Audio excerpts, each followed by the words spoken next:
The daughter of Chicago's most feared mafia boss was fading away day by day, waking up each morning weaker than the last, her skin paler, her eyes more hollow, more frightened, like a candle slowly dying in a mansion full of shadows, and no one could figure out why. Doctors came week after week, running every test they could think of, but they all shook their heads. None of them could find a single explanation for why a little girl surrounded by luxury, protected by an empire built on blood and power, was withering away as if someone was draining the life right out of her. But the one who uncovered the truth wasn't a doctor, wasn't a bodyguard, wasn't anyone with power or connections. It was a broken, desperate maid who'd only been in that house for less than a week. A woman who had nothing left to lose because life had already taken everything from her. And what she discovered behind the polished doors of that glittering estate was so cruel, so twisted, that no one would have believed a single word if she hadn't witnessed every detail with her own eyes. If this story moves you, hit that like button, share it with someone who needs to hear it today, and subscribe so you don't miss what comes next. Now let's go back to where it all began. The day Jolene Whitfield arrived at the gates of the Thorne estate, unaware that her life was about to change forever. The wind off the lake came in gusts that sliced at her face like a knife as she stood on the curb. Her shoes were worn down at the heels, and her thin coat offered no protection against the chill, while her hand remained clenched around a slip of paper with the address of the estate in Lake Forest, the ink smeared from the sweat of her palm. She was 27, but she looked older, not because of her features, but because of her eyes, the kind of eyes that belonged to someone who'd seen too many terrible things before she ever had a chance to grow up. She had no father, no mother, and she'd been raised in the foster care system since before she was old enough to remember anyone's face. Moved from one house to another, some places only for a few weeks, some for a few months, but none of them were home. None of them loved her. Some of them hid her. Some of them starved her. Some of them locked her in a closet all night just because she cried too loud. The only person who'd ever truly cared for her was Dorothy, an older foster mother in the southern suburbs, the woman who'd held her close for the first time in her life and told her she deserved to live better than this. But Dorothy was gone too, 3 months ago, on a hospital bed, holding Jolene's hand one last time before closing her eyes, leaving behind a hospital debt of nearly $50,000 that Jolene didn't know when she'd ever be able to pay. That debt was what brought her here, standing in front of an iron gate twice her height, staring into a world she'd never belonged to. A tall man with a face as cold as stone stepped out from the guard post. It was Cade Brennan, Sawyer Thorne's head of security. He looked her up and down with the kind of gaze Jolene knew too well, the gaze of someone deciding whether she deserved to pass through that gate. He checked her papers and didn't say much, only handed them back and told her flatly, in a voice without emotion, not to go into rooms that weren't hers, not to ask questions that had nothing to do with work, and if she saw something she wasn't supposed to see, she'd better pretend she'd never seen it at all. Jolene nodded, stepped through the gate, and walked into the wide courtyard, paved in white stone that led to the mansion. The house was breathtaking. White walls, tall glass doors, an elegant gray roof, perfectly trimmed rows of trees lining the walkway. But something was wrong. Jolene felt it from her very first step. The air in here was colder than outside, even though there had to be heat. And the silence wasn't peaceful silence. It was heavy silence, as if the house was holding its breath, hiding something it didn't want anyone to see. Everything was perfect in a way that felt staged. Polished marble floors, fresh flower arrangements on every table, not a speck of dust, not a single scratch. But that perfection made Jolene shiver, because she'd lived long enough to know that the harder a place worked to polish the surface, the more rotten it could be underneath. Rhonda, the cook who'd worked in the estate for nearly 10 years, met her at the back door. She was a woman in her 50s, round in build, kind-faced, but her eyes carried something weary and wary. She led Jolene through the kitchen, showed her the room downstairs near the laundry, then turned and looked at her with an expression that was both pity and worry. She spoke softly, like someone giving a final warning before stepping into danger, telling her to do her work well. Don't ask. Don't stare too long at anything. And most of all, never, ever upset the lady of the house. Jolene asked who the lady of the house was, and Rhonda only answered shortly that she'd know soon enough, then turned away. But before she fully disappeared into the kitchen, she paused for a second, glanced back, and added that this house was beautiful, but she shouldn't let the beauty fool her. Jolene stood alone in the small servants' room, staring out at a long corridor that seemed to stretch endlessly under pale yellow lights and perfectly aligned paintings on the walls, and she took a deep breath with only one thought in her mind, that this house was hiding more than it showed, and she, whether she wanted to or not, had felt it from the very first second she stepped through the iron gate. The next morning, Jolene got up while the sky still hadn't fully brightened, changed into her uniform, and began wiping down the lower floor hallway in silence. The house in the early hours felt even colder than it had at night, the automatic lights switching on in patches as she moved, but they weren't enough to chase away the heavy feeling she'd noticed the day before.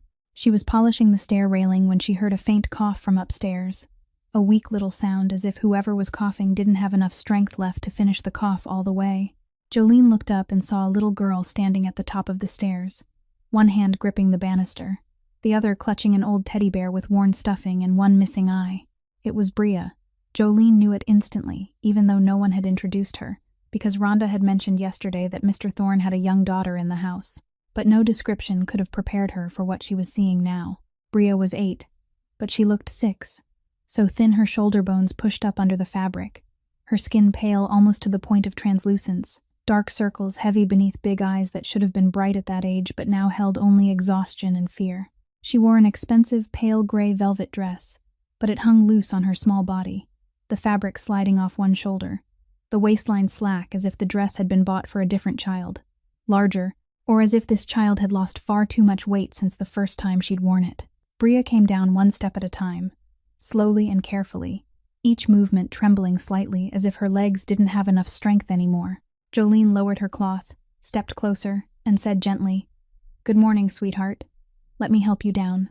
Bria stopped, looked at her with eyes that were curious and guarded at the same time, then gave a small shake of her head and spoke so softly Jolene had to lean in to hear her. "Mom doesn't like it when I ask anyone for help." The words hit Jolene like a slap, not because they were cold, but because they sounded practiced, said like a lesson learned by heart. Without emotion, without protest, only the absolute acceptance of a child who'd been taught that this was normal. Jolene swallowed, nodded, and stepped back. But her eyes didn't leave the girl until Bria reached the bottom of the stairs and shuffled into the dining room. Breakfast had been laid out on a long, polished oak table. Everything money could buy: fresh juice, sliced fruit, toast, nut butter, cereal, and warm milk. Sawyer Thorne appeared from the main staircase, and in that single moment, Jolene understood why the whole city feared this man. He was tall, broad-shouldered, and he didn't walk fast, but every step carried the weight of someone used to giving orders, dressed in a dark suit, hair slicked neatly back, a handsome face that looked carved from stone, sharp eyes fixed straight ahead, and never lingering on anyone for too long. He sat at the head of the table, opened the newspaper, and didn't say a word. Then Genevieve came out from the kitchen carrying a plate of prepared fruit, a smile on her lips so sweet it looked flawless. She was beautiful, Jolene had to admit it, the kind of beauty polished in every detail. Blonde hair curled and set, skin smooth and fair, a morning silk dress that still looked like she was ready for a magazine at any second.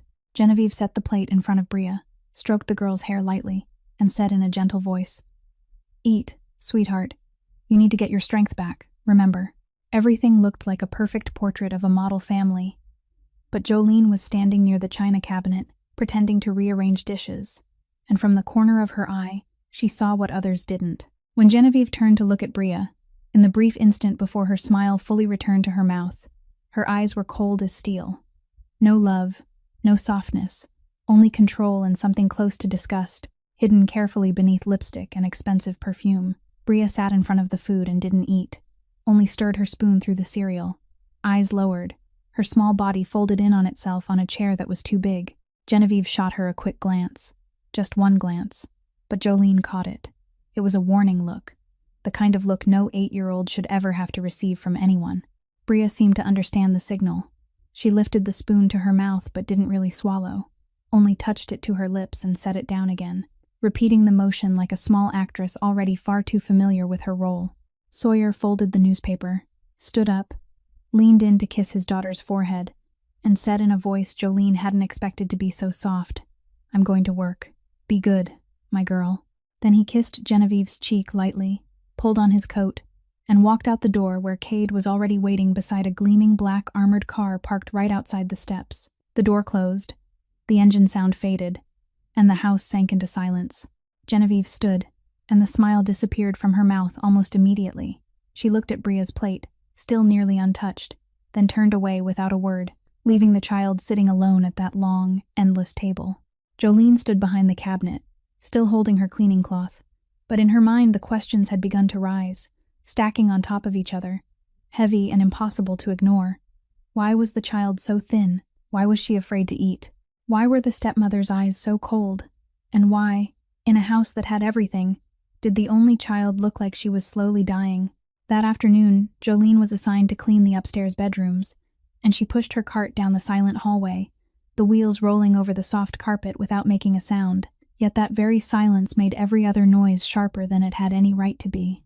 As she passed Bria's room, she heard the faintest rustle from behind the door, which was left slightly ajar. Jolene stopped, leaned in to look through the narrow opening, and saw Bria huddled on the floor behind the bed, her back pressed to the wall, her tiny hands hurriedly unwrapping a piece of bread rolled up in a crumpled paper napkin. The girl ate in small bites, fast and clumsy, the way someone eats when they're afraid of being caught, not the way a child eats when she's enjoying food. Jolene recognized it immediately. That piece of bread had come from breakfast. Bria had hidden it when no one was looking, tucked it into the napkin, and carried it up to her room to eat alone in a shadowed corner, like a secret no one was allowed to know. Then Bria lifted her head, saw Jolene, and her entire body went rigid. The bread fell from her hand, her big eyes widening in pure panic. Not the kind of fear of getting caught doing something mischievous, but real fear. The fear of a child who knows she'll be punished. She stammered, her voice trembling, begging Jolene not to tell her new mom. "She'll punish me. Please don't tell." Jolene felt as if someone had squeezed her heart inside her chest. She stepped into the room, lowered herself to her knees so she was at the girl's eye level, softened her voice as much as she could, and said, "It's okay, sweetheart. Go ahead and eat. I won't tell anyone." Bria stared at her, suspicion still filling her eyes as if no one had ever said something like that to her and actually meant it. Then the girl bent down to pick up the bread again, eating more slowly now, but still not daring to look up. As she ate, she spoke in a flat tone, like she was reciting a lesson she'd memorized, saying her new mom told her that eating a lot was bad, that a good girl doesn't eat like poor people, that a pretty girl has to know how to control herself. Jolene sat there, unable to speak, because every word coming from that 8-year-old's mouth was exactly what she'd heard when she was little, back in the dark foster homes where she'd grown up. She remembered herself at 7, sitting under the kitchen table in her third foster family's house, stealing a piece of bread just like this. The same numb terror, the same trembling hands, the same stomach twisting with hunger she didn't dare admit to anyone. She knew that feeling down to the bone, the feeling of adults turning food into a sin and turning a child into someone guilty simply because she was hungry. Jolene promised Bria she'd keep the secret. Then she left the room and stepped back into the hallway with legs that felt weighted with lead and a burning question in her mind about what was really happening to this child. That night, after the whole house had sunk into darkness and Jolene was doing one last round of tidying before returning to her room, she heard Genevieve's voice drifting from the study at the far end of the first-floor hallway. The door was nearly closed, and the desk lamp cast a thin spill of light across the marble floor. Jolene stopped, instinct telling her she should walk away, but her feet wouldn't listen. Genevieve's voice was completely different, no longer sweet, no longer gentle, but sharp and irritated. She was on the phone, calling the person on the other end Mom, and what Jolene heard made the blood in her veins feel like it turned to ice.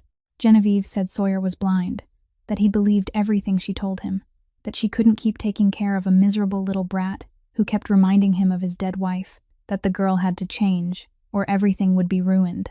Her voice dripped with contempt when she spoke about Bria, not a trace of affection, not a trace of mercy, as if that 8-year-old child was nothing but an obstacle in the path she was trying to clear. Jolene stood in the shadows with her back against the wall, her hands clenched into fists, her whole body shaking not from fear but from rage. She wanted to storm in, to scream, to tell Sawyer everything right then. But reason yanked her back. She had no proof, only the words of a new housekeeper who'd been here less than 2 days, against the wife of the most powerful boss in Chicago. She'd be thrown out before she could finish her sentence, and once she was gone, Bria would still be here, alone, with no one watching, no one listening, completely at the mercy of the woman speaking those cruel words. Jolene swallowed her anger, backed away in silence, returned to her room, and sat on the edge of her bed in the dark for a full hour. She knew that from tonight on, everything had changed. She wasn't just a housekeeper in this house anymore. She was the only one who could see what was happening, and if she didn't do something, no one would. 2 days later, Sawyer left the estate on business out of the city, Cade driving him to the private airport while the sky was still dim and undecided, the black armored car gliding past the iron gate and disappearing into Chicago's early morning fog, and the house changed immediately. It didn't change in shape or light, it changed in the air itself, as if the moment the most powerful man was gone, the polished mask didn't need to hold anymore. Genevieve grew more relaxed, but not the kind of relaxed that felt pleasant, the kind of relaxed that came from not having to perform. She moved through the house with quicker steps, a sharper voice, and when she looked at Bria, she no longer bothered to hide her cold indifference. That afternoon, Genevieve hosted a small party. 4 society friends arriving in luxury cars, designer clothes, their laughter filling the living room. Jolene served tea and pastries, keeping herself discreet in a corner, but her eyes never left Bria. The girl sat on a single chair near the window, back straight, hands neatly placed on her lap, not speaking, not smiling, not moving, like a porcelain doll, positioned in the exact spot meant to decorate the room. Every so often, Genevieve turned toward her, her voice sweet and proud as she told her friends to look at what a good girl she was. She almost never talked. Such a proper little lady. She was so proud of Bria. The other women nodded and cooed, praising how polite the child was, how well behaved, and Genevieve smiled and accepted their compliments, as if they were medals pinned to her for the work of raising her. None of them noticed that Bria's silence wasn't obedience. It was fear. None of them noticed that the hands resting so neatly on her lap were clenching the fabric of her dress so tightly her knuckles had gone pale. None of them noticed that the child wasn't quiet because she wanted to be. She was quiet because she'd been taught that opening her mouth would bring trouble. Jolene stood beside the liquor cabinet watching, forcing her face to stay neutral, while something inside her boiled in waves. When the party ended and the guests left, Jolene cleaned the living room and went upstairs. She found Bria in her bedroom, curled up on the bed with both arms wrapped around her stomach, her face pinched with pain. Jolene hurried to her and asked what was wrong, and Bria only gave a weak shake of her head, but Jolene saw her hold her belly tighter, saw the cracked dryness of her lips, and the cold sweat beading on her forehead. Jolene knew that body was hungry. Not hungry for one missed meal, but the kind of hunger that piled up day after day, the kind of hunger she'd known too well in foster care, when food was a luxury you had to beg for, and was often denied. She went down to the kitchen, waited until Genevieve disappeared into her private room, then quickly ladled a small bowl of porridge from the pot Rhonda had left on the stove, carried it up to Bria's room, closed the door, and sat beside the bed. Bria looked at the bowl, her eyes lighting for the briefest moment, then dimming at once, the way someone's eyes do when they've learned they aren't allowed to want. Jolene spoke gently and told her to eat. "Sweetheart, it's just a small bowl. We'll go slow."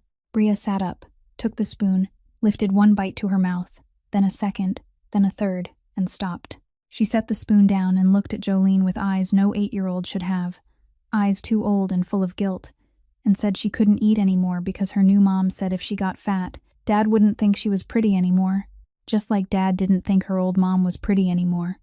Jolene felt as if all the air had been pulled out of her lungs. Bria said it in a calm voice that was frightening, like she was stating an obvious truth, not repeating a cruel lie an adult had planted in her head.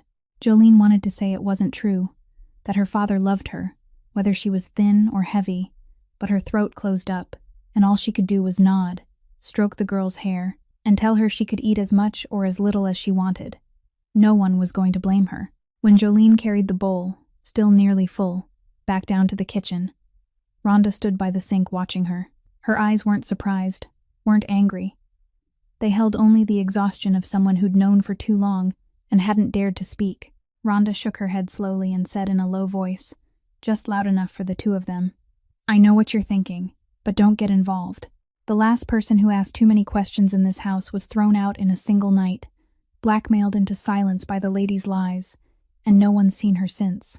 Jolene looked at Rhonda and understood that this wasn't only a warning about losing a job. In the house of the most feared Mafia boss in Chicago, disappearing didn't just mean being fired. Rhonda turned away and kept washing dishes. and Jolene stood there alone in the quiet kitchen, still holding the cooling porridge, caught in a war between fear and conscience, knowing only one of them could win. The next morning, Jolene went upstairs earlier than usual to change the bed linens in the rooms, and when she passed Bria's door, she saw it slightly open and stopped. Inside, Bria was standing in front of the large wall mirror, wearing only thin pajamas, and her small hands were fumbling as she wrapped a measuring tape around her waist. She frowned at the number on the tape, then looked up at her reflection, her face so serious it was painful to see, an expression that should never belong on the face of an 8-year-old child. Jolene froze in the doorway, feeling as if someone had punched her straight in the chest. She stepped in gently, and Bria heard her and turned, not panicked the way she'd been when Jolene caught her eating in secret, but looking at her with resigned eyes, as if standing there measuring her waist every morning was the most normal thing in the world. Jolene asked softly what she was doing. "Sweetheart." And Bria answered in a flat, emotionless voice that her new mom taught her. She had to measure every day, and if she didn't get thinner, she wasn't allowed to wear the dresses her new mom bought, because her new mom said a pretty girl has to fit the dress, not the dress fit the girl. Jolene knelt on the floor to be at the child's eye level, gently loosened the measuring tape from Bria's waist, and took those tiny icy hands in her own. She looked straight into Bria's eyes and told her that she was beautiful exactly as she was. She didn't need to change a single thing, didn't need to be thinner, didn't need to be different. She was already perfect. Bria stared at her, blinking as if she were trying to understand a foreign language. Then her lips moved and a tiny smile flashed across her face like lightning before it disappeared again. Bria glanced around the room, checked the door, then tugged Jolene closer and whispered so quietly Jolene had to lean in to hear. She said, "Miss Jolene, can I tell you a secret? But you have to promise you won't tell anyone." Jolene nodded and promised. And what Bria said next made Jolene feel as if the whole room was spinning. Bria said that yesterday, after Jolene had gone back to her room, and Genevieve had finished cleaning up after the party, Genevieve called Bria down to the basement, opened the storage room door at the very end of the lowest hallway, a small room with no windows and no light, only darkness and the smell of damp, and told her to go inside and shut the door. Bria said Genevieve told her to sit in there and think about everything she'd eaten that day, and that Genevieve would only open the door when Bria promised she'd be good. Bria said she stayed in there for a long time. She didn't know how long, because there was no clock and no light. She only knew it was a very long time. She called out, but no one answered. She cried, but no one heard. She was so scared she didn't dare breathe too hard because she was afraid the darkness would hear her. Finally, she pounded on the door and shouted that she promised. She'd be good. She'd listen. She promised. And the door opened. Genevieve stood there looking down at her with a satisfied smile and said, "Good. Remember this lesson." Jolene couldn't speak when Bria finished. Her throat locked tight. Her eyes burned hot. But she bit down on her lip to keep the tears from falling because she didn't want Bria to see her cry, didn't want the girl to think this was worse than what she'd tried so hard to accept. She pulled Bria into her arms and held her close, feeling the small, thin body trembling against her, shoulder bones jutting beneath the soft fabric. And inside Jolene's mind, a promise formed, stamped with every ounce of pain she'd carried through all 27 years of her life, that she would protect this child at any cost, no matter what she had to pay. That night, when the mansion sank into darkness and every light had gone out, Jolene walked the upstairs hallway one last time before returning to her room. As she passed Bria's door, she heard crying, not loud crying, but muffled sobs, the kind of crying from a child who'd learned how to cry without sound because she was afraid of being punished. Then Bria's voice came through the crack of the door, small and shaking, saying, "Oh God, I'm scared. I'm so scared." Jolene stopped, pressed her forehead against the cold wooden door, closed her eyes, and felt her own tears slide silently down her cheeks in the darkness where no one could see. She whispered just loudly enough to slip through the crack, "I'm here, Bria. I'm right here. No one's going to hurt you anymore. I promise." On the other side of the door, the crying grew softer, and then stopped.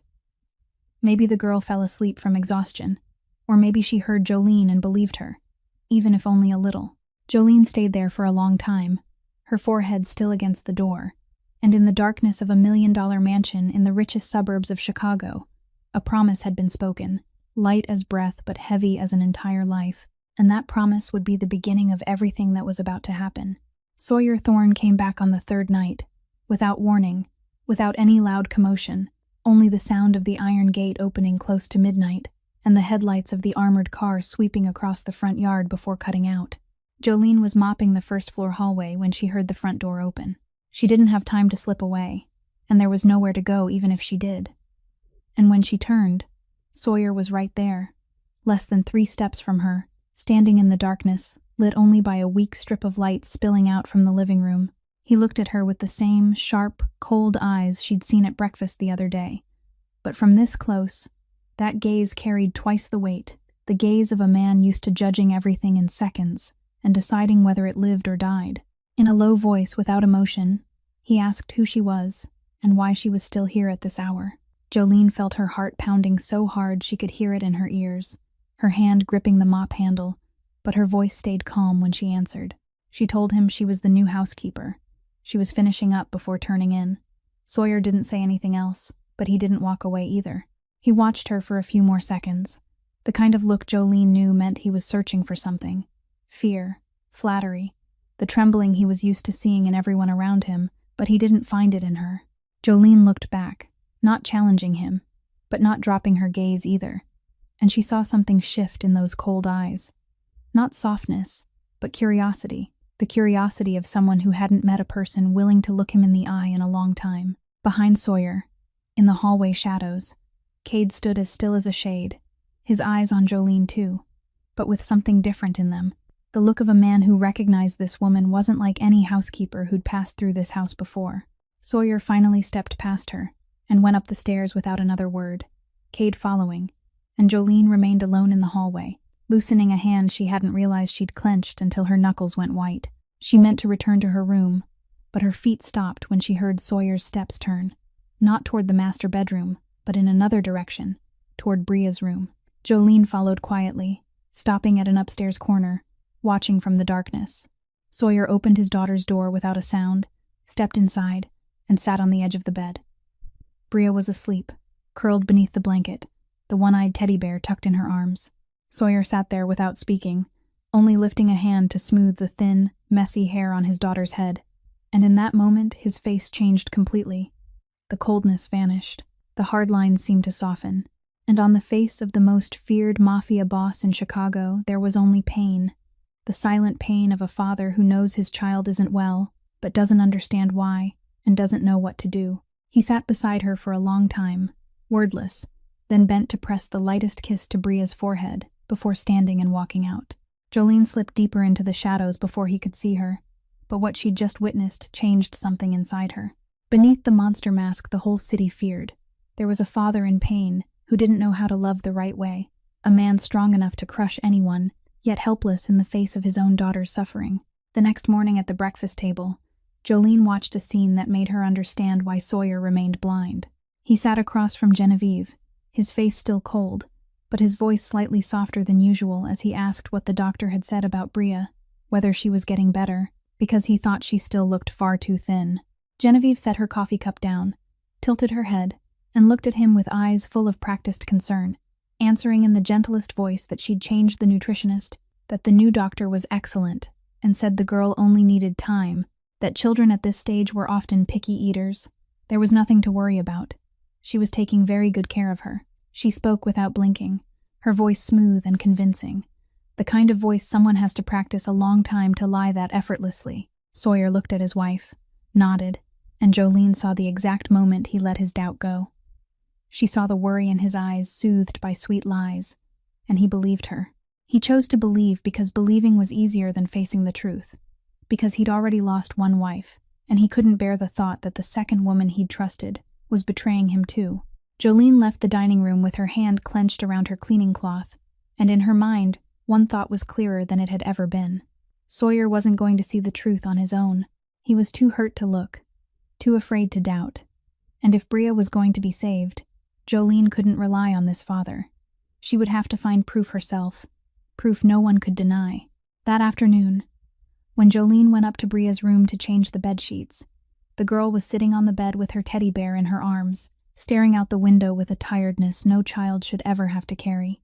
Jolene worked quietly, but when she lifted the pillow to change the case, her hand touched something hard hidden underneath. She pulled out a small, clear plastic container, and inside were cloudy white pills.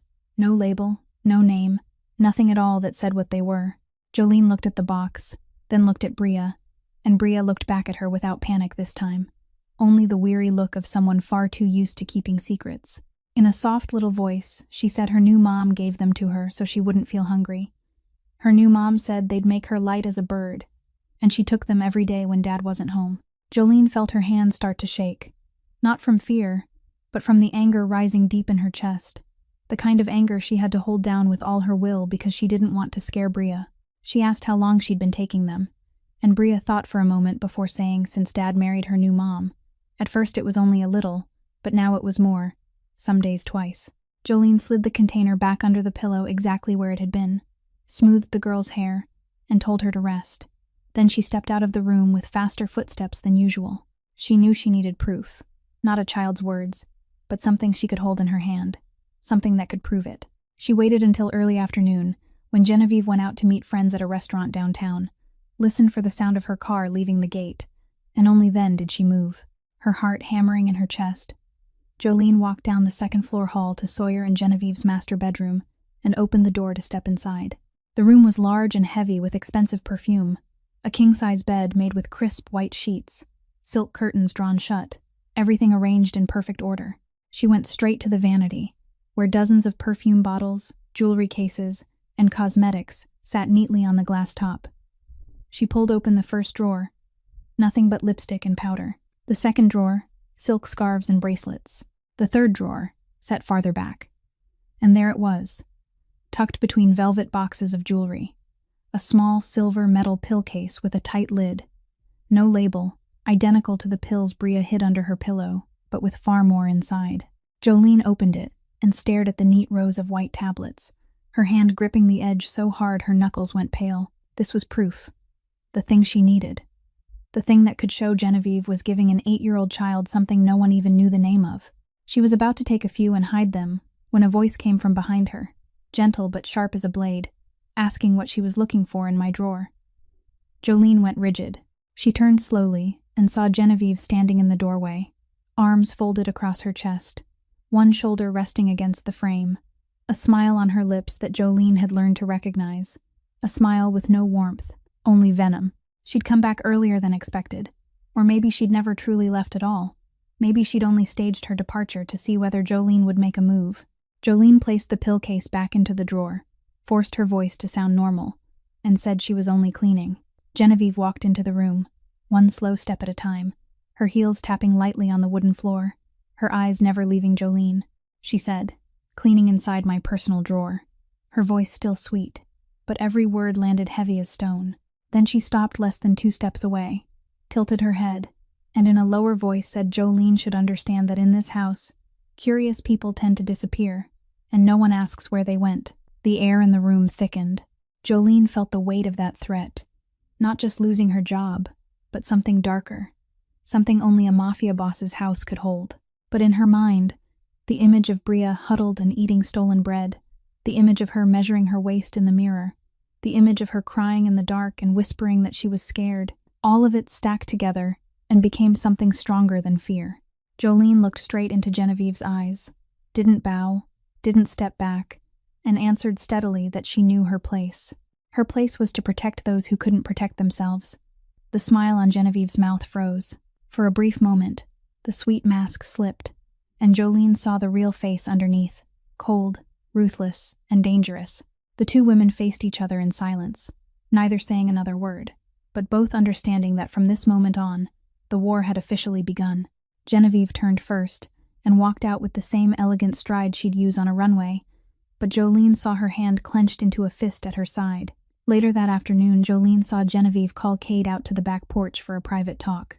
Jolene couldn't hear the words, but she saw Genevieve point toward the kitchen door where Jolene usually worked, and Cade nodded, though his face remained as unreadable as a cold stone. From that day on, Jolene felt Cade's eyes on her everywhere, but it wasn't the gaze of a predator. It was the watchful eye of a man waiting to see the truth for himself. But there was one thing Jolene realized that Genevieve hadn't expected. The look in Cade's eyes when he watched her wasn't hostile. It was the look of a man who was beginning to wonder whether what he'd been told to protect was actually worth protecting. That night, Jolene lay on the bed in the small servant's room, eyes wide open staring at the ceiling in the dark, her mind spinning with hundreds of thoughts tangled together. She thought about calling CPS, Child Protective Services, the child protection hotline that anyone in America can call to report abuse. But she'd lived long enough inside that system to know how it works. They'd need concrete evidence. They'd need time to investigate.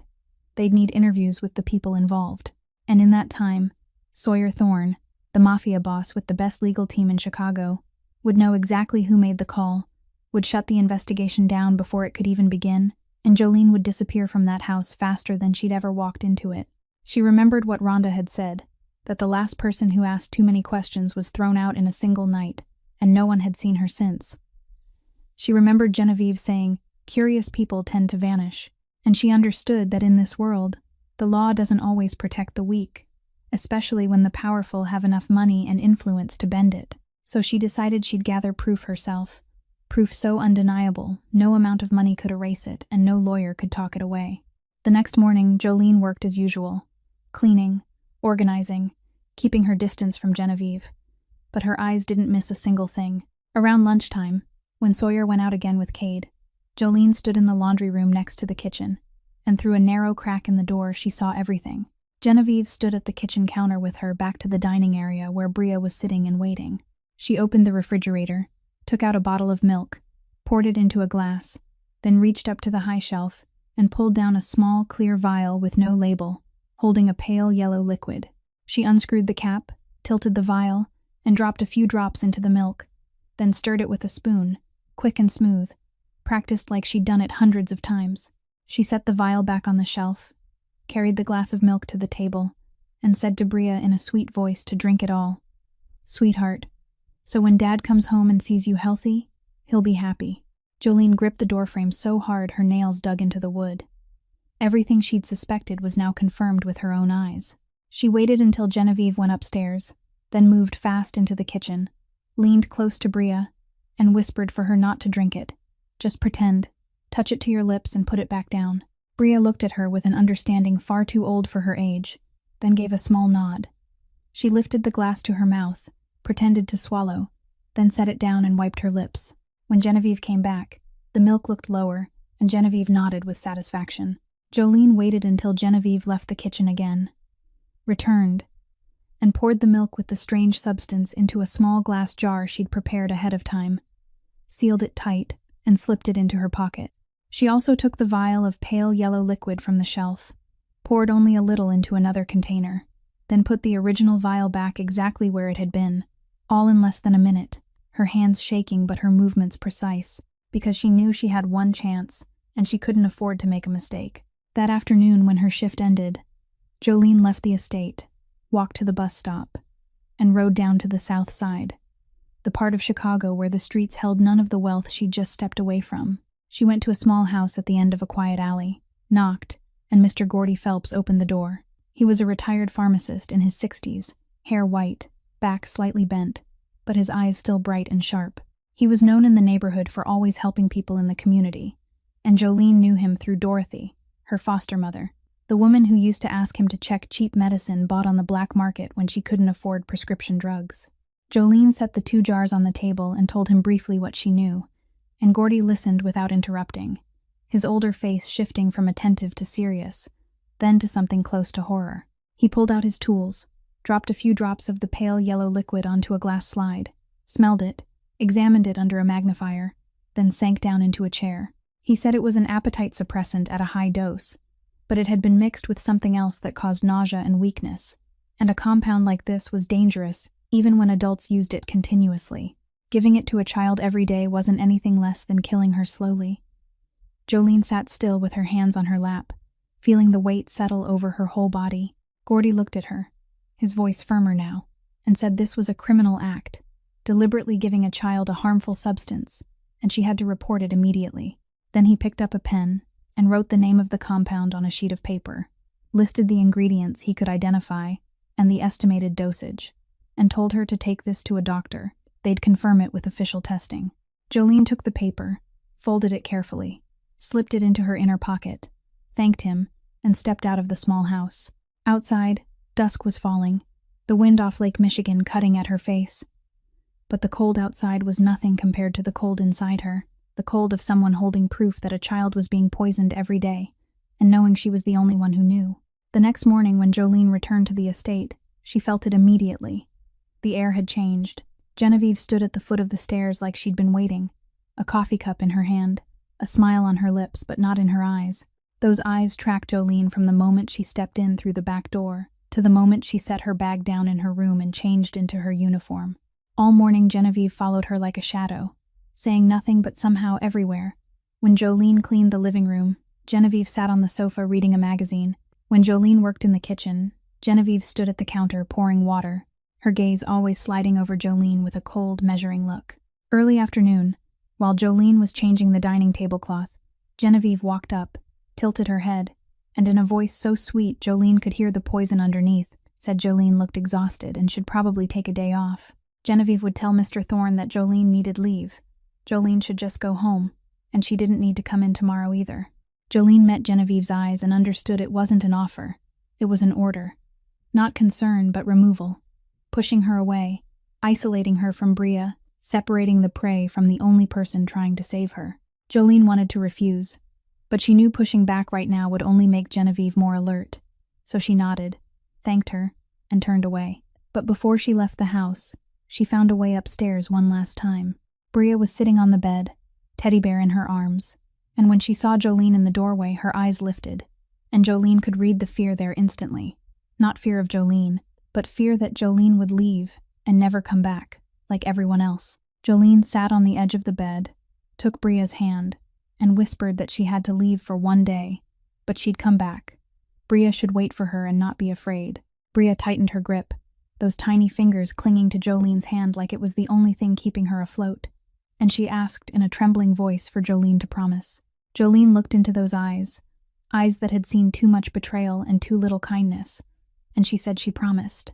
Then she stood, stepped out of the room, and every step away from it felt like walking with stones strapped to her feet. Before she went downstairs to get her bag, Jolene managed one more thing. She took another sample of milk from the glass Genevieve had prepared for Bria to drink that afternoon, the glass already dosed with the strange substance, and left on the kitchen counter waiting for the girl to come down. Jolene poured part of it into a small glass jar hidden in her pocket, and then left the estate. She took the bus straight down to the south side and went to Mr. Gordy Phelps's house a second time. He tested the new sample, compared it to the previous results, and his face darkened. He said the concentration was higher than before. Genevieve was increasing the dose, and if it continued like this, the child's body wouldn't be able to take it. Jolene had to act now. She couldn't wait any longer. Jolene took the sample jar and the paper with the analysis, thanked him, and left, walking quickly along the sidewalk as the Chicago sun dropped behind the buildings to the west and the evening turned dim. She'd gone 2 blocks when she realized something was wrong. A black sedan with tinted windows was moving slowly behind her, not passing, not turning away, keeping the same steady distance like it was watching her.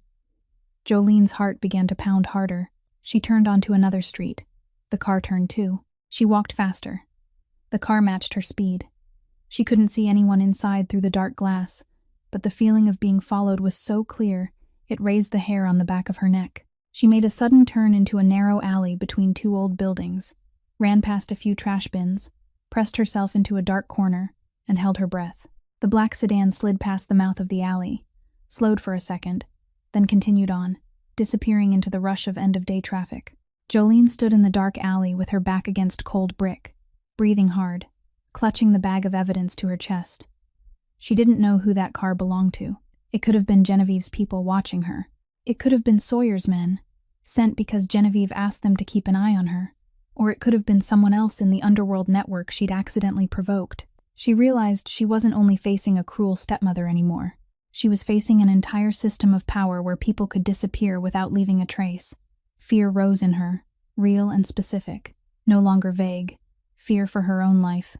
But then, in the damp darkness of that alley, Jolene closed her eyes and saw Bria's face, those big pleading eyes, that small voice saying promise, and Jolene knew she couldn't stop, because in that house there was a child waiting for her to come back, and if she didn't come back, there wasn't anyone else who would. She didn't know that from the shadows across the street, Cade Brennan watched her walk away, lowering his binoculars as he finally realized this housekeeper was risking her life for a child that wasn't even hers. The night wind in Chicago whistled through the trees as Jolene stepped off the last bus of the day, and the Thorne estate rose at the end of the road, warm yellow light spilling from the large windows, but Jolene knew that warmth was only a cover. Inside, a child was being poisoned day by day, and she was the only one holding proof. She pressed her bag to her chest. Inside were the jar of milk sample, the vial of pale yellow liquid, and 2 handwritten analysis sheets from Mr. Gordy Phelps, everything she had to stand against the empire of a mafia boss. She knew she was doing something insane, returning to the house she'd been ordered to leave, facing the woman who'd warned her she would disappear, and bringing evidence to the most powerful man in the city that his wife was slowly killing his daughter. But every time fear rose, Bria's small voice echoed in her mind, "Promise." And Jolene kept walking. She didn't go through the main gate. She circled around the back, through the kitchen door Rhonda usually left slightly open at night. But the moment she stepped into the hallway leading to the living room, she saw Genevieve standing at the foot of the stairs, as if she'd known Jolene would come back, or as if someone had told her. Genevieve wore a white silk lounge set, hair loose, a glass of wine in her hand, and the smile on her lips was the smile Jolene had learned by heart, the kind that hid fangs. In a gentle, mocking voice, she said, "Oh, the heroine's back so soon. I thought I told you to take leave. Or did you miss your job so much you couldn't stand it?" Jolene stopped in the middle of the hallway, looked Genevieve straight in the eye, and answered in a voice that didn't shake even though her heart was pounding so hard she could hear each beat in her ears, that she had something Genevieve's husband needed to see. The smile vanished from Genevieve's mouth at once, replaced by a sharp, uneasy look that flashed for less than a second before she pulled her expression back under control. She opened her mouth to say something. But at that moment, Sawyer's voice came down from upstairs, low and heavy, asking what was going on down there. Jolene lifted her gaze. Sawyer stood at the top of the stairs, still in his dark suit, not yet changed, as if he'd just come home from a late meeting. His face held that familiar coldness, but there was a weariness in it Jolene hadn't seen before. He looked down, saw Jolene, saw Genevieve, and Jolene knew she had only seconds before Genevieve spoke and pushed her out of the house. So Jolene spoke first, fast and clear, her voice carrying into the quiet space. "Mr. Thorne, I need to talk to you about your daughter, about everything you've never seen." Sawyer frowned and came down the stairs slowly, each step heavy with authority. Genevieve cut in immediately, sweetness returning to her tone as she said he shouldn't listen to Jolene. She was only a temporary housekeeper. She didn't know anything about their family. She was probably trying to cause trouble to get money. But Sawyer lifted a hand, signaling his wife to be quiet. He looked at Jolene with the eyes she'd seen that night in the hallway, cold, sharp, now edged with caution, and he said simply, "Talk." Jolene opened her bag. Her hands were shaking, but she didn't hide it. She set the pale yellow liquid on the table beside the staircase, then the milk that had been dosed, then the 2 folded analysis sheets. She spoke, her voice unsteady but every word clear, saying this was what was being put into the milk his daughter drank every day. It was a high-dose appetite suppressant mixed with something that caused nausea and weakness. She'd taken samples to be analyzed twice, and the second concentration was higher than the first, which meant the dose was being increased. His daughter wasn't sick from an illness. She was sick because she was being poisoned. Bria hid pills under her pillow because she was given them every day when he wasn't home. Bria was told she wasn't allowed to eat because eating was bad. She was told if she got fat, Dad wouldn't think she was pretty anymore. She was locked in a dark storage room in the basement when she didn't obey. Jolene had seen with her own eyes the woman standing beside him drip the strange substance into Bria's milk through the crack of the kitchen door. With each sentence Jolene spoke, Sawyer's face changed a little more, from caution to confusion, from confusion to disbelief. And when he picked up the analysis sheet to read it, his hand paused, his eyes scanning the lines with the compound name and estimated dosage. And Jolene watched the color drain from the face of the most powerful mafia boss in Chicago. His skin went pale, his jaw tightened, and the coldness in his eyes ignited into something Jolene had never seen in him before. Not ordinary anger, but something deeper and darker, the rage of a father who had just realized he'd failed at the one duty he was never allowed to fail. He lifted his head from the paper and turned to look at Genevieve, and he said only one word, her name, but the way he said it, slow and heavy, each syllable carrying the weight of an empire collapsing inside him, made Genevieve take one step back even as she tried to hold her face steady. Genevieve stepped back again, but immediately recovered her posture, lifting her chin, her eyes flashing from panic to anger in an instant as she turned to Sawyer, her voice trembling slightly while she tried to sound composed, saying, "She's crazy, can't you see it? She's only a new housekeeper who's been here a few days. She wants to ruin our family. She probably wants money. She's trying to blackmail us. You can't believe her." Sawyer didn't move, the analysis paper still in his hand, his eyes on his wife, but he said nothing. That silence weighed more than any words, and Jolene watched Genevieve read it, understood her attack wasn't working, and she switched tactics immediately. Her face softened, her eyes suddenly filled with tears, her voice turning shaky and emotional as if she were the victim, saying, "I only wanted to help. Baby. She's been so sad. She won't eat. She cries all the time. I didn't know what else to do. I thought vitamins and supplements would help her get stronger. I only want what's best for her. I swear." Tears rolled down Genevieve's cheeks, perfect and on cue like a Broadway performance, and Jolene saw Sawyer blink, saw the lines of his face waver, because he wanted to believe his wife. He needed to believe his wife, because if he didn't, he would have to face the truth that he'd put his daughter into the hands of someone who wanted to hurt her, and he couldn't bear that thought. Jolene saw Sawyer start to sway, and she knew if she stayed quiet in this second, everything would end. Genevieve would win, Jolene would be thrown out, and Bria would keep being poisoned until that small body couldn't take it anymore. So she spoke, her voice not loud but carrying clearly through the silent room. She said, "What's best?" Starving an 8-year-old and calling it what's best. Giving her something a pharmacist said, at this dose for a child every day, is no different than killing her slowly and calling it what's best. Teaching her that eating is shameful, that hunger is being good, that being thin is the only way her father will love her. Locking her in a dark storage room in the basement with no windows until she cries and promises she'll obey, and calling it what's best. Each sentence Jolene said struck straight at the shell Genevieve was trying to hold in place. And slowly, that shell cracked. The fake tears on Genevieve's cheeks dried. Her eyes lost their sadness and turned sharp with cold. Her jaw tightened, and when Jolene finished, Genevieve exploded. She turned to Sawyer, her voice no longer sweet and no longer acting, only raw bitterness left in it. And she said, "You want the truth? Fine. The girl is your dead wife's ghost. Every time I look at her, I see that dead woman's face looking back at me. I can't stand that ghost in this house.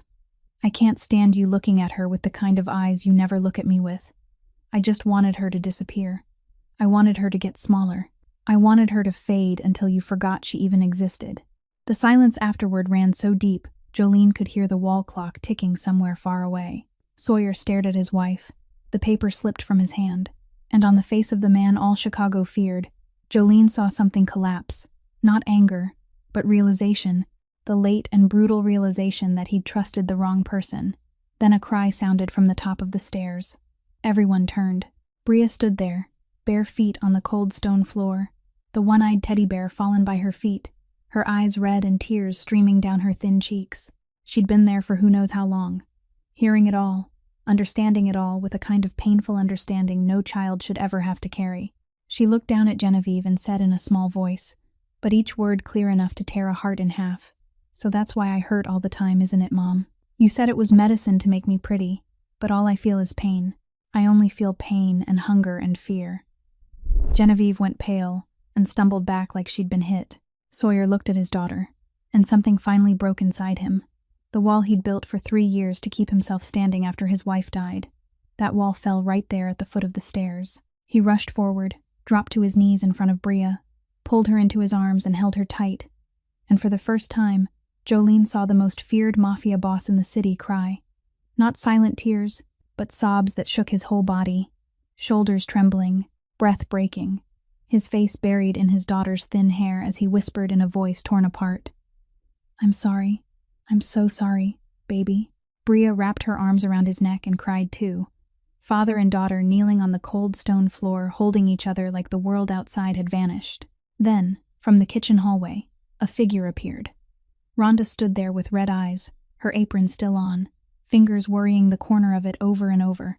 She looked at Sawyer, looked at Bria, then dropped her gaze to the floor, and said in a hoarse voice that she knew, she'd known for a long time. She saw the girl getting thinner every day. She saw the lady of the house feeding her so little it wouldn't have been enough for a cat. She was sorry. She'd been too afraid to speak because she'd seen what happened to the person who asked too many questions in this house. Sawyer lifted his head and looked at Rhonda, then at Genevieve, then at Jolene, the only woman who hadn't been afraid. And in his eyes in that moment there was too much all at once. Rage, pain, gratitude, and the deepest shame of a father who'd let his child suffer under his own roof, without ever knowing. In the moment when every eye was fixed on Sawyer and Bria clinging to each other on the floor, Genevieve slipped out of the living room without anyone noticing, her steps quick and light on the stone like a cornered cat searching for an escape. She pulled her phone from her pocket, slipped into the study at the end of the first floor hall, shut the door, and dialed Cade. Her voice on the line wasn't sweet anymore, and it wasn't acting anymore. It was raw desperation from someone who knew she was about to lose everything. She spoke fast, saying, "Cade, that woman is destroying everything. She's making things up to ruin me. You have to take care of this. You know what I mean? Make it go away. I'll pay you double, triple, whatever you want." On the other end, there was silence for a few seconds. And in those seconds, Genevieve must have already pictured herself winning, believing money and power could still buy anything in this world, believing she still had one last card to play. But when Cade finally spoke, his voice was cold and firm. He said his boss was Sawyer Thorne, not her, never her, and he didn't lay a hand on innocent women, especially not the woman who had just saved his boss's daughter. Then he hung up. Genevieve stared at the phone screen as it went dark, and maybe that was the moment she understood it was over, that the shell she'd built for 3 years out of fake smiles, fake tears, and fake sweetness had collapsed completely in a single night. Outside the living room, Cade had already called Sawyer. He repeated Genevieve's words exactly, and Jolene stood nearby and watched Sawyer's face change again. Not the pain he'd shown when he learned the truth about Bria, but the cold fury of a boss betrayed by the woman who'd been beside him every night. He stood up, with Bria still tucked close, and he placed his daughter into Jolene's arms with a gentleness that startled her, as if the hands that commanded an underworld empire could also be that careful. Then he took his phone and called the police. He didn't call a lawyer. He didn't call his men. He didn't handle it the underworld way. He called the police, because this wasn't Thorne Empire business. This was his daughter, and he wanted it done the right way. Jolene sat on the sofa holding Bria, the child exhausted from crying, curled against her with her head on Jolene's chest, her breathing slowly evening out. The one-eyed teddy bear Rhonda had picked up from the foot of the stairs now resting in her hands. Rhonda sat beside them, one hand on Jolene's back, saying nothing, but her presence was the quietest apology Jolene had ever received. 15 minutes later, the sound of police sirens came from far away, faint at first, then growing louder, and red and blue lights swept across the iron gate, swept across the front yard, spilled through the estate's large windows, the same windows that for so long had given off nothing but a warm yellow glow, meant to hide the darkness inside. 2 officers stepped in. Sawyer handed them the evidence, the analysis sheets, the sample jars, and he told them everything in a low voice without emotion, using all his strength not to fall apart. Genevieve was found in the study, sitting in a chair and staring out the window, her face empty. When the officers read the charges, child endangerment, and administering harmful substances to a minor, she didn't cry, she didn't scream, she didn't resist. She only stood, held her hands out in front of her to be cuffed, and when she walked out of the room, she gave Jolene one last look that Jolene would never forget. Not hatred, not anger, but emptiness, the look of someone who knows she has lost and has nothing left to say. Genevieve was led down the hallway, through the living room, through the front door she'd once walked through as the lady of the house, and now she walked out with her hands in cuffs. The red and blue lights kept flashing outside, pouring through the windows, painting the ceiling, the walls, the marble floor. And for the first time since Jolene stepped into this house, she felt the light in the Thorne estate was real, not decorative light hiding darkness, but the light of truth finally exposed. The police car pulled away, the siren fading until it vanished into the Chicago night, and the house fell into silence. But this time, the silence was different. Lighter, cleaner, as if something heavy and poisonous had been lifted from the house. Bria shifted in Jolene's arms, opened her eyes and looked toward the window where the red and blue lights were gone, then lifted her gaze to Jolene with eyes still red and swollen from crying and whispered, "She isn't coming back, is she?" Jolene held her tighter, kissed the top of her head, and in the gentlest but surest voice she could find, said never. Never again. In the days after that night, the Thorne estate changed in a way no one could have imagined. Sawyer ordered every window in the house thrown open, from the first floor to the third, the heavy silk curtains that had been kept shut for so long pulled back to either side, and for the first time since Jolene stepped into that house, real sunlight poured in, not the pale yellow glow of chandeliers, but Chicago morning light, clear and warm, spreading across the marble floors, the white walls, the corners that had belonged to shadow for years. Wind-off Lake Michigan moved through the hallways carrying the scent of wet grass and earth, replacing the expensive perfume Genevieve had left everywhere, and the mansion seemed to breathe for the first time in 3 years. Bria began to recover, slowly, but unmistakably. On the first day, she could only manage a few spoonfuls of porridge. On the second, she ate some bread. On the third, she asked Rhonda for another glass of warm milk, and Rhonda turned away to wipe her tears before bringing it out. A glass that held only milk and nothing else. In the first week, color started to return to Bria's cheeks. The dark circles beneath her eyes began to fade, and one afternoon, while Jolene was cleaning the living room windows, she heard a sound she'd never heard in that house. Bria's laughter, small and brief, because she'd spotted her one-eyed teddy bear sitting on a tall chair wearing Rhonda's chef hat. But that laughter rang through the large room like a bell, and Jolene had to turn her face away because she didn't want anyone to see her crying from happiness. Sawyer changed too. Not in a single day, but day by day. Like a man learning how to be a father all over again. He cut back on work, the late-night calls, the sudden trips, the unnamed meetings. All of it reduced in a way everyone noticed. Every morning he sat at the table with Bria, not reading the paper, not looking at his phone, just watching her eat, asking if she wanted more. And each day Bria spoke a little more, smiled a little more, like a flower slowly opening after a long winter. Every night Sawyer sat by her bed to tell her a story before sleep. He wasn't good at it, his voice deep and a little awkward, but Bria didn't need him to be good. She only needed him to be there. Then one day, Sawyer did something no one in the house had dared to mention for 3 years. He took a key, walked to the end of the second-floor hallway, and opened the door to the room that had been locked since the day his wife died, Bria's real mother's room. When the door opened, the faint scent of lavender still lingered even after 3 years. Sheer white curtains, a bed made with light-colored sheets, and on the nightstand a photograph, the woman in it smiling, a smile so much like Bria's that Jolene understood at once why Genevieve couldn't stand the child's existence. Bria stepped into the room, stood still looking around, then ran to the bed, climbed up, hugged the pillow, and breathed in deeply, as if her mother's scent was still trapped there. That night she slept in her mother's room for the first time since her mother was gone. Sawyer sat by the bed until she fell asleep. Then he sank to his knees, pressed his forehead to the edge of the mattress, and in a choked voice said, "Forgive me. I should have protected you. I should have seen it. I'm sorry." Jolene stood outside the door with her back against the wall, tears sliding down her cheeks without sound, because in front of her was a sight she never thought she'd witness. The man all of Chicago feared, the most powerful mafia boss, kneeling beside his daughter's bed and crying like the most helpless father in the world. A few days later, on a rainy night, Jolene sat on the back porch watching the rain fall over the garden, listening to water running over leaves, letting her mind go empty for the first time in days. She didn't hear footsteps, but when she turned, Sawyer was already sitting in the chair beside her, silent, holding a glass of whiskey but not drinking, only staring into the curtain of rain. They sat that way for a long time, neither speaking, only the rain filling the space between them. Then Sawyer spoke, his voice low and softer than Jolene had ever heard it, and he asked if she knew why he was so cold. Because the last time he opened his heart to someone, that person died. His wife died. And from that day on he decided he'd never let anyone close again, because close meant loss, and he couldn't survive losing anyone else. Jolene kept her eyes on the rain, stayed quiet for a moment, then said she understood, because the last time she trusted someone, they beat her until her face bruised and locked her in a closet all night. And since then she'd never let anyone close either, because close meant pain, and she'd had enough pain to last a lifetime.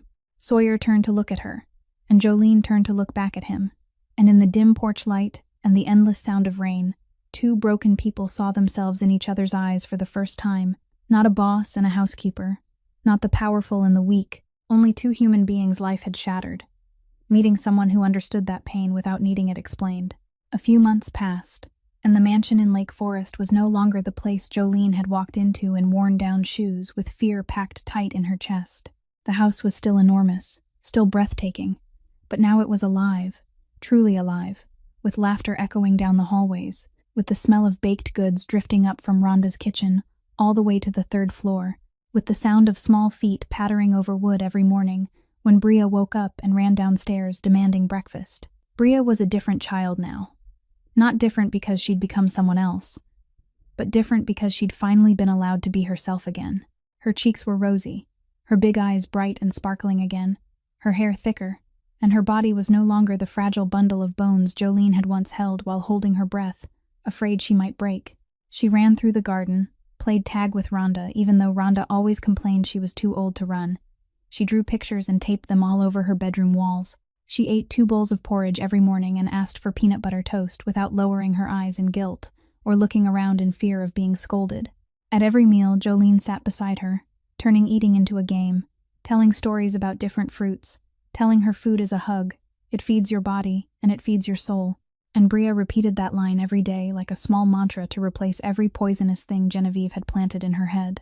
Sawyer watched from a distance, from the head of the table, from the living room doorway, from the back porch when Bria ran in the yard, and on the face of the man who'd once been cold as stone, there was now something softer, always present, not quite a smile, but peace, something he might have forgotten how to feel a long time ago. He changed not only with his daughter, but in the way he lived. The midnight calls grew fewer, and then nearly disappeared. He handed the most dangerous parts of his empire to others, and focused on legitimate real estate. And when Kate asked why, he only said simply that for the first time, he had something worth living for and he didn't want to risk losing it. Jolene wasn't a housekeeper anymore. No one called her a housekeeper anymore, even though she still lived in that house, still helped Rhonda clean because she didn't know how to sit still. But her place had changed. She sat at the table with Sawyer and Bria. She had her own room on the second floor near Bria's, and when guests came, Sawyer didn't introduce her with any title at all. He only said, "This is Jolene," in a voice that made it clear to anyone listening that she wasn't an outsider. One late autumn afternoon, golden sunlight poured through the living room's large windows, and Sawyer walked to the corner where a piano had stood silent for 3 years, a thin layer of dust on its closed lid. He stopped in front of it, ran his hand across the black polished wood, lifted the lid, and looked down at the quiet rows of white and black keys. He spoke without turning around, his voice light but clear, saying the piano belonged to his wife. She played every night, and when she died, he closed the lid and swore no one would ever play it again, because the music in this house died with her. Then he turned to look at Jolene, and in his eyes was something she hadn't seen before. Not curiosity like that first night in the hallway, not pain like when he'd held Bria and cried, but something warmer, deeper. He said he thought it was time for music to come back to this house. Then he looked straight into Jolene's eyes and added that she'd brought it back. Jolene didn't speak. She didn't know what to say. She only stood there with her fingers clenched in the hem of her shirt, feeling her heart beating in a rhythm she didn't recognize, the rhythm of someone being seen, truly seen, for the first time. Bria ran into the living room then, saw her father standing beside the piano and Jolene in the middle of the room, and she ran up, took her father's hand with one hand, took Jolene's with the other, pulled them closer together, and looked up with a clear, bright voice to ask, "We're a family now, aren't we?" Sawyer looked at Jolene. Jolene looked at Sawyer, and neither of them answered with words, but both of them knew the answer, and Bria seemed to know too because she smiled, the widest smile Jolene had ever seen on that face. Then she hugged the 2 hands she was holding to her chest, as if they were the most precious treasure in the world. That night, when Jolene sat beside Bria's bed telling a story before sleep, the child lay under a warm blanket with her one-eyed teddy bear tucked under her arm, her eyes already heavy, but she still held Jolene's hand and wouldn't let go. Then she opened her eyes, looked up, and said in a small but clear voice, "Miss Jolene, when I grow up I want to be like you." Jolene smiled and asked, "Like me?" Bria nodded, her eyes bright even through sleepiness, and said, "Yes, I want to take care of people the way you do. I want to make people stop hurting the way you made me stop hurting." Jolene couldn't hold it in anymore. Tears spilled out. She bent down and wrapped Bria in her arms, her face pressed into the girl's hair that was thicker now, soft and clean and smelling of children's shampoo. And she cried, not from pain, but because for the first time in her 27 years, she felt loved with a love that didn't demand anything, didn't trade, didn't wound, the kind of love she'd searched for from cold foster homes to Dorothy's hospital bed, and had finally found in the small arms of an 8-year-old girl drifting to sleep against her heart. One late winter morning, when the season's first snow had just melted and pale sunlight began to scatter across the garden behind the estate, Sawyer took Bria's hand and called Jolene outside, saying he wanted to show them something. The three of them walked along the stone path through the garden that had been cared for again. New flowers planted along both sides, grass green and thick, until they stopped beneath the oldest oak tree in the yard, the one Bria said her mother used to sit under every summer afternoon to read in its shade. Beneath the oak, a new stone bench had been built, clean and simple, and on the surface, a small brass plaque was fixed with the words, "For those brave enough to see the invisible." Jolene read the line, then read it again, and tears rose to blur her vision, even though she didn't want to cry. Sawyer stood beside her, silent for a moment, then said in the warm, low voice Jolene had grown used to, that the bench was for her, because she saw what he didn't, because his daughter was still alive because of her, and he didn't know how else to thank her, except to carve it into stone so it would last. Jolene shook her head, wiped her eyes, and said she was only someone who couldn't close her eyes and look away. There was nothing worth carving into stone. Sawyer looked at her and said that was exactly why it was worth it. Bria ran over and climbed onto the stone bench, tugged her father's hand on one side and Jolene's on the other, making them both sit down beside her. Then she looked up at them with clear eyes that were finally bright again the way they'd always deserved to be, and she said that now they were a real family. Sawyer looked at Jolene over the top of his daughter's head, and Jolene looked back, and he answered in the lightest but surest voice, "We are." The three of them sat beneath the oak, while sunlight sifted through the branches onto their shoulders. And for the first time, the Thorne estate looked like a true home instead of a cold fortress. That afternoon, when Jolene passed through the living room, sunlight came through the big window and fell directly on the photograph of Sawyer's late wife placed on the piano shelf, the woman in the picture smiling with a warmth and gentleness, and Sawyer stood beside the piano looking at that photo, smiling with peace, not the smile of pain, but the smile of someone who had finally forgiven himself, not because he'd erased the past, but because he'd learned how to live in the present. And that was how a housekeeper with nothing in her hands saw what no one else would face. While wealth hid venom and silence disguised suffering, Jolene chose to do what few people dare to do. She chose to act. Because sometimes evil doesn't arrive with shouting or fists. It arrives with a smile, with a sweet voice, with expensive perfume and smooth lies. It destroys in silence and hopes no one will be brave enough to speak. But the truth is never silent forever. It only waits, waiting for someone brave enough to set it free.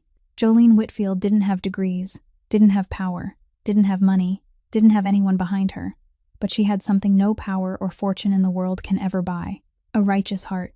And that heart saved a child's life, woke a father up, and turned a house full of darkness into a place where light finally lived. And you, if you were in Jolene's place, would you dare to speak? Would you dare to face everything to protect a child who isn't your own? Or would you close your eyes and walk away out of fear? Share your honest thoughts in the comments below. We read every single comment and we want to hear what's in your heart, because a story is only truly complete when someone understands it. If this story touched you, please hit the like button, share this video with someone who needs to hear it today, and subscribe to our channel so you don't miss new meaningful stories every day. We wish everyone watching this video good health, a joyful life, and peace in every day ahead. Goodbye, and we'll see you in the next video.